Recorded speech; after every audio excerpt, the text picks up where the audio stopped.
त्याच्याशी बोलताना असं वाटलंच नाही की ही आमची पहिली भेट आहे. नमस्कार मंडळी, मी मयुरी. आमच्या प्रेमाची गोष्ट भाग 7 मध्ये तुमचं स्वागत आहे. गॅलरीमध्ये आम्ही गप्पा मारायला सुरू केल्या आणि आम्ही बोलतच राहिलो. आधीच्या स्थळांच्या बाबतीत असं झालं नव्हतं. त्याने जे काही आहे ते सगळं मला स्पष्ट सांगितलं आणि विशेष म्हणजे सगळं खरं खरं सांगितलं. पगार, फ्युचर प्लॅनिंग अशा सगळ्या गोष्टींवर आम्ही डिस्कस केलं.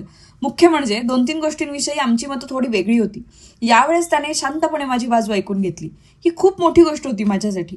मी भेटायला जायच्या आधी खूप गोष्टी वाचल्या, ऐकल्या होत्या की मुलाला भेटताना कोणत्या गोष्टी विचारल्या पाहिजे. मी एक ती गोष्ट वापरून बघत होते आणि तो सगळ्याच गोष्टींमध्ये पास होत होता, जसं काही त्याने इंटरव्ह्यूचा अभ्यासच केला असावा.